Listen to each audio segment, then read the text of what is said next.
Hi, and welcome back to Actors Notes. This is essentially just a solo podcast where I give you my notes that I take either in acting class or what I've noticed from films or performances I've seen. I just jot down my thoughts, and a lot of them make sense to me. They may not make sense to others if they just read them from my notebook, but I noticed that a lot of the time when I talk to other actors and actresses, whether they're in my class or just people I meet on sets, they kind of face the same problems. And I'm thinking, I write this down. Why don't I just put this on social media? So this podcast is just my thoughts, my feelings to let you guys know that maybe if you're feeling the same way, you're not alone. I felt this exact same thing, and I'm still going through this process. I want it to be clear that I am not a professional actor by any means. I'm a professional actor in terms of I book work, I've been on set, I've experienced what it feels like to be self-conscious in your own skin with your script and forgetting lines, and I've experienced many mistakes that I feel like if I share with you, not only you can learn from my mistakes and not make those mistakes, but you can feel related to. And that's just a big one. I've noticed a lot of podcasts or YouTube channels or just a lot of content on social media about acting. Just don't really talk about moments that I go through. And so I'm like, if I go through it, I know someone else goes through it. So I'm just going to make my own podcast and talk about those feelings. And I really wanted to talk about getting out of your own way. This goes to self confidence. This goes to performance anxiety when it comes to either being on set or in an acting class where you're supposed to make mistakes, where you're literally in front of other people who are just beginning, have no idea what's going on, people who are still experienced but still want to get those reps in and showing up to class, and your coach, whoever's there mentoring you. That's where you're supposed to feel the most free, but that might also feel like the most embarrassing or the most anxious. Don't even, you may not even be on set yet, let alone if you think about being on set, how you might feel then. Oh my gosh. I just remember showing up to class and then booking my first ever short film and showing up then. I was just in my hotel room. I was very grateful and very fortunate for that opportunity. Only about 6 months, 8 months into my acting career when I got established with an agency here in the Midwest. I was just in my hotel room. What if I mess up? What's going on? I remember, when we 3, 2, 1 action, messing up my lines, asking for those lines, but being professional as I did it, and still feeling that performance anxiety. I wanted to talk about a moment just recently in class where I noticed a good friend of mine, a good actor friend of mine. He was doing a monologue, and this monologue was based off the character Walter White from Breaking Bad. And the scene that he was doing for the monologue, I mean, if you think about Walter White, he's manly, he's serious, he's driven, and he's just stern with what he says. And my friend, we're just gonna call him John. John, as he was saying this monologue, you could hear the shakiness in his voice. You could actually see it was a very tight room. Excuse me. You could see his hands shaking because he held his monologue on his phone. Some people had a script, and we were just workshopping these monologues. We have been for a few weeks in my acting class. Just so if a casting director says, "Do you have anything prepared? Do you have a monologue or anything like that?" We have something in our tool belt. So we were just getting those reps in, and you could just tell he was shaky, and he was letting John was letting John get in the way of this monologue. And what I mean by that, and I think a lot of people can relate to this, is that the actor will get in their own way to the character becoming alive. What do I mean by that? Say your character in a scene stands up on the desk and starts dancing in front of the middle of a restaurant, and you're like, I would never do that. Why would I ever do that? I've seen maybe one or two people do that in my life in actual reality, but I would never do that. As embarrassing. You'd probably get kicked out. That's something that I wouldn't do. And I want you to say that again. That's something that I wouldn't do. But in your scene, that's what your character would do.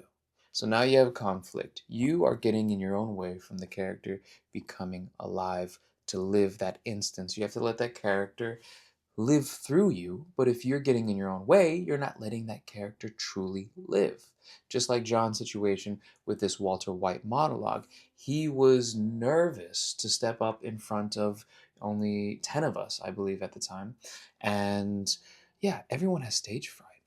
Have stage fright, but it's through that exposure of showing up to class. This is why so many casting directors, so many coaches, so many experienced actors say the same thing about if you're not working, show up to class.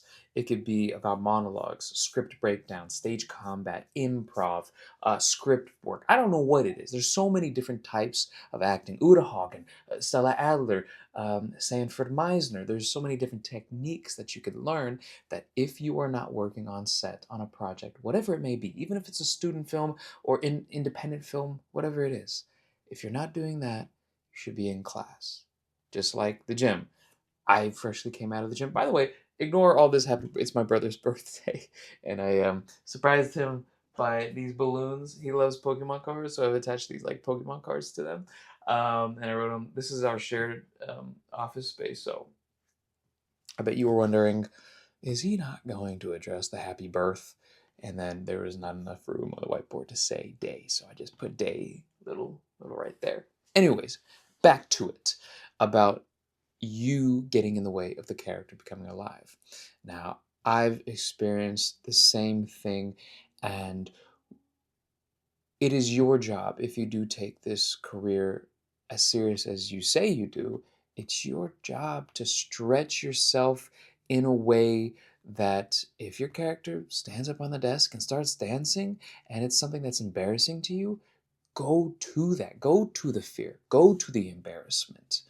And experience it, especially in class. This is when you should stretch yourself, and it's uncomfortable. No one wants to feel that way. I didn't want to feel that way. But like I said, continue exposure. That's why it's called exposure therapy. If you're scared of something, if you're afraid of performing in front of a group of people, you have to do it once, and then again and again, and eventually you build that tough skin to it.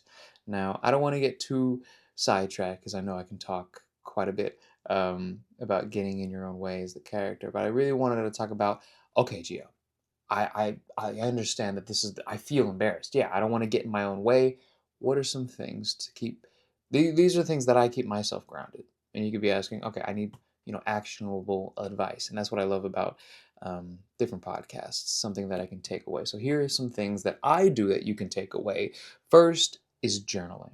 Now, many people journal in different ways. Some people write down 3, 5, 10 things that they're grateful for. Some people have books already prompted with something that you can write down, whether it's in the morning or at night or in the evening. And you do that, or you write down anything. But for me, I think something very, very helpful as an actor, especially, is just writing down your thoughts, writing down how you feel in that moment. It doesn't have to be, or whatever's on your mind. Maybe it's a conversation you had a friend that still lingers with you. Maybe it was a moment in acting class that you felt embarrassed by, that you wanted just to write down what happened. And when you write down, this is the most important part about journaling, even if you don't have a prompt like this. Whatever you write down, don't judge yourself for maybe misspelling. Maybe the sentence doesn't make any sense. Maybe you didn't put punctuation where it should be. Just write down your thoughts unapologetically, just purely, authentically. Just write it down. This is important because it allows yourself to just be free in what you feel, in what you think. That's the biggest roadblock, that when actors get in their own way from letting the character live in a scene, is that they are filtering so many different things. They're thinking inside their head so much. Is what I say okay for the director? Is what I say believable? They're thinking about, is this a believable performance? Whether you're on set or in an acting class, you're thinking about so many things because you're filtering it. When you're journaling, you take off all those filters and you just write. And this just trains that muscle to, no matter how you feel, what you think, how you might look when you write down all these thoughts that come about, they're just free. That's how I've felt. So hopefully you can take that away and do that. Another thing too is embrace that feeling of embarrassment. Embrace the feeling of the stage fright. And I love the quote, whatever podcaster, social media mentor said it best, but courage is just the feeling of fear and doing it, or doing something despite the feeling of fear. We all feel afraid. We all go through these moments of stage fright, and we have that, the heart is pounding. We all feel that way. But doing it anyway, that's courage.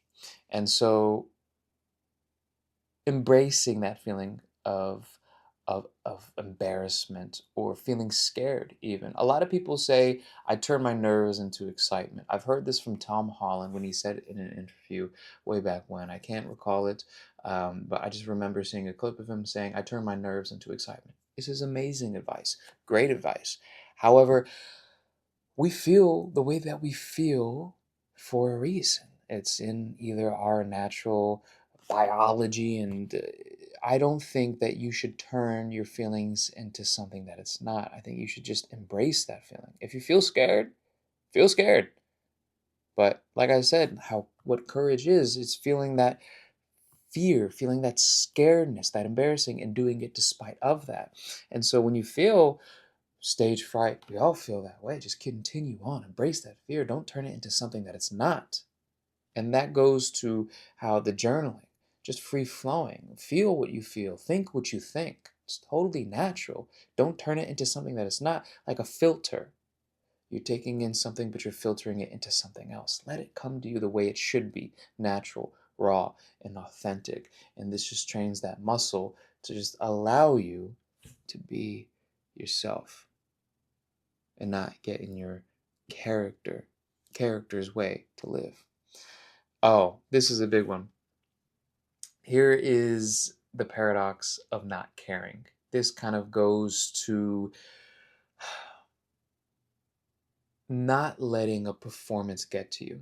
Whether you auditioned for something, sent in a self-tape, performed in front of a class, a lot of the time when you do, embrace that feeling of nervousness, embarrassment, whatever it is that you're scared, and you perform, and then after class you're like, "Ooh, I should have said that line a different way." Or maybe you booked something and then you delivered a line to the other actor or whatever situation you are on this project, and you're like, "Oh, why did I do that?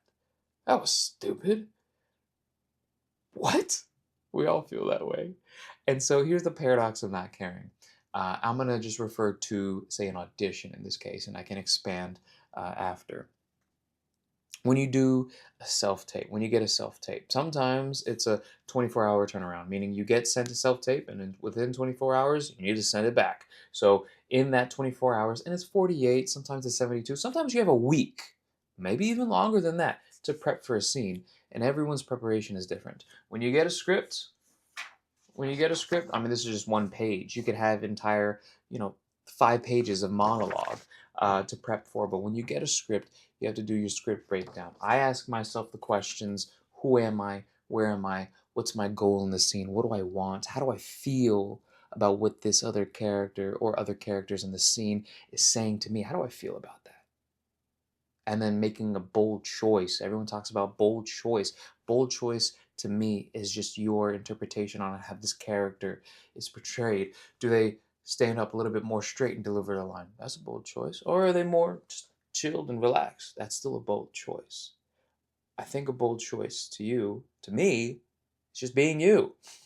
And so here's the paradox of not caring. We have to prep for the scene, and we We put in our homework, our time, our energy. We break this down and we really try to become this character or let this character live through us, however you view a script breakdown, how you view acting. And we put all of our time and energy into it and we submit for it. A lot of the time, some of us just hope. We say, okay, that was a good audition. I know I'm going to book this one. And we wait and we wait and we wait. And I think one of the things that I've experienced, I'm like, why does no one talk about this enough? Is that no one tells you when you don't book an audition. No one tells you if you were close. Because you'll hear things of a callback or a veil, meaning what's your availability for these certain dates. Because when casting directors are looking at you and other whoever is looking at you, they're saying, okay, you made it to the final round. You got a call back. It's between you and these other, four other actresses or actors, and those are amazing moments. Don't mean I'll get to that, but going to the point of no one tells you if you book something if you didn't is not only nerve wracking if you have that hope, but it's something that's just I feel like is a trap that a lot of actors fall into. And it's one of the biggest reasons that I can see why actors stop, why actors stop pursuing this career. It's because there's this amount of rejection that we don't even hear, but we feel that we know, because we don't hear that we didn't get a job offer. But after a month, we're like, yeah, I probably didn't book that. Oh, I probably didn't book that one. I didn't hear nothing about that.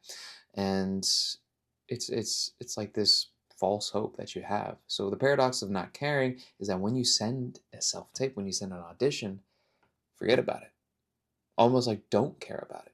You put all this time and energy into breaking down a script, whether you have 24, 48, 72, a week to prep for it, and you pour yourself into a scene, whether you're emotional or just adrenaline run, and then you submit for it, and then you forget about it. Of course, you might have dates that you have to save, and there might be conflicts that you have to deal with there that might take an effect, but I think that's just the best route that we really needed to. When I mean we, I mean like anyone who talks about their acting journey, is that when we send in a self-tape, just forget about it. That's my best bet, other than this false hope. And when I think about callbacks and a veil, it might be even worse. It's better, but it's worse. There's the paradox, because when you get a callback, you're like, oh, I made it to the final round. Or a veil, like, oh, they're thinking about me because I need to have these dates available. They're just making sure. And then maybe you don't get it, or maybe you do, but there's still that waiting period of you're hoping, you're hoping. There's so many variables, and I feel like I should leave with this too. There's so many variables on why you didn't get chosen for a audition, for a self tape, why someone went a different route than may have expected, but you looked at this character description and you're like, I fit the specs perfectly. I'm 6 foot, I have dark hair, I have brown eyes, I can speak in this accent, I portrayed this character exactly how they wanted to. Why didn't I get this job? Why did they? And they're not even fitting the description. There's so many different variables. Maybe the other character, the other actors, the other actor in the scene fit a different spec that the other actor that booked over your spot, they just fit and tied better with that character, and that was the main reason. Maybe what? If you want to play with hypotheticals, then by all means go ahead. But here with me, I pour myself into a script, I send it out, and I forget about it. Even if I have conflicting dates. If here's maybe listen to this. Even if I have two auditions and they both conflict with each other, I still send it in. I mean, what's gonna happen? I think it's a joy. It's a beautiful thing to book both. If you do, and you're like, oh, now I can deal with that conflict. Just do it anyway. Just do it anyway. What, you're gonna book one, not book the other? At least you did both. You didn't book either? At least you did it. And one of the biggest things too, I know I'm rambling here, but I'm really getting into this. One of the biggest things is that you are still being seen. Act as if that self tape is your moment to shine in a movie, as if you were actually there with whoever is maybe you don't know who the other lead actor or who you're going to be directed by, whatever room you want to be in. Excuse me. Text. Um, but just take that moment as your time to shine.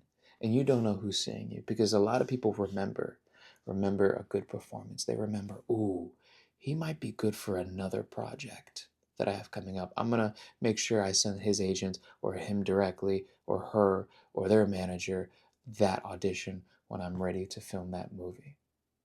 There's so many variables that go into it that are good, that are not so good, that are great, that are amazing. And if you have this false hope on what if, you're going to tear yourself apart. I've faced this. I know a lot of people have. And yeah, these are actors' notes. These are things that I'm still going through. I haven't figured it out completely. And I'd love to hear your thoughts in the comments below about, okay, here's some, besides journaling, here's some other ways that I've really embraced um, being myself and embrace that feeling of embarrassment um, during a performance, whether it's on set, in class, or your experience with performance anxiety, or how you feel, your thought process on a script breakdown, or even how you go about self tapes. I'd love to hear it down below, and I appreciate you watching. And in case no one has told you it today, I love you. You matter. You have value. And let me say something I haven't said before.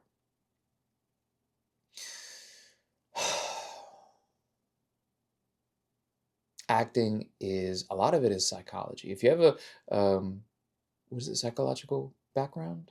If you study psychology in school, good for you, great. A lot of acting is psychology. We're just dealing with people, with human emotions. We're all human. We all feel this way. Remember that. The director, famous A-list actors, we've all felt the same way. We've just continued to embrace it and move on with it. And if you can do that, that is something to be hugely proud of. To feel that way, continue to pursue this career.